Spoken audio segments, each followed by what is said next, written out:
සමාධිගේ තාත්තගේ පින්කමේ වැඩ කටයුතුත් සමගම ෂයාන්ට ටිකෙන් ටික දැනගන්න ලැබෙනවා අනුහස් සමාධිය අතරේ මොන වගේ සම්බන්ධයක්ද පටන් අරන් තියෙන්නේ කියන එක. ඉතින් ඊට පස්සේ තමයි මේ හැම දෙයක්ම වෙනස් වෙන්නේ. ඒ කියන්නේ ෂයාන්ට සමාධිත් එක්කත් පුදුම වෛරයක් ඇති වෙන්නේ.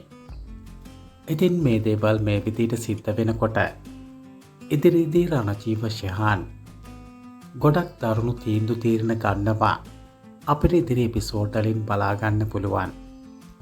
කොහොම හරි ඉතින් ඊටත් කලින් සමාධි අනුහසු එකතු වෙලා මේකේ දෙකෙන් එකක් විසඳ ගන්න තමයි උත්සාහ කරන්නේ.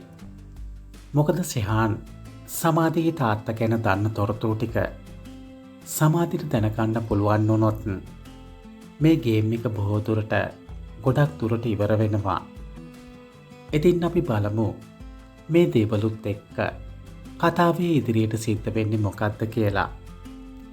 ඉතින් අපේ නාලිකාවට ඔබ තවමත් අලුත් කෙනෙක් නම් අපිව සබ්ස්ක්‍රයිබ් කරලා එහා පැත්තේ බෙල් අයිකන් එකත් ක්ලික් කරලා තියාගන්න. එවිට අපි වීඩියෝවත් දාපු සැනින්ම ඔබට පහසුවෙන්ම නැරඹීමට හැකියාව ලැබේවි. ඒ වගේම ඔබේ අදහස අපිට ගොඩක්ම වටිනවා. එනිසා අපේ වීඩියෝ පහලින් ඔබේ අදහස කමෙන්ට් කරන්න. ඇත්තටම මේ වෙද්දී සමාධියේ අනුහසුයි දෙන්නම කතා වෙලා තියෙන්නේ ෂයාන්ගෙන් මේ තොරතුරු ටික දැනගන්න ලේසිම ක්‍රමයක්. ඒකෙදි ඉතින් අනුහස්ටත් තේරෙනවා සමාධි තව ටිකක් ෂයාන්ට ලන්නුනොත් ෂයාන්ගෙන් මේ තොරතුරු ටික දැනගන්න උනත් බැරි වෙන එකක් නැහැ කියන එක. ඒකයි ඉතින් සමාධියේ අනුහසුයි දෙන්නම එකතු වෙලා උපක්‍රමශීලීව වැඩ කරන්නේ. මේ දේවල් මේ විදිහට සිද්ධ වෙද්දී තමයි ෂයාන්ට සැකයක් දැනෙන්නේ.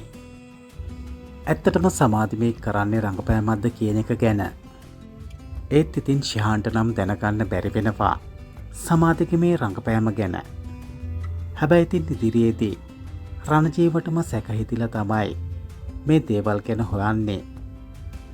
පස්සේ ඉතින් රණජීවගේ ඇස් දෙකටම දකිනවා සමාධියේ අනුහසුයි අතර තියෙන සම්බන්ධය මොන වගේ එකක්ද කියන එක.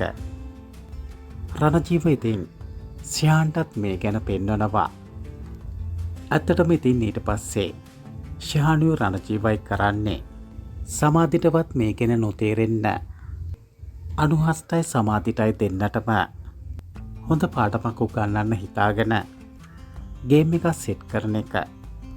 නමුත් ඉතින් අපි හිතනවා සමාධියේ වෙනකොටත් රණජීවලාට විරුද්ධව අවශ්‍ය තොරතුරු ටික අවශ්‍ය විදියට ගොනු කරගෙන ඇති කියන එක.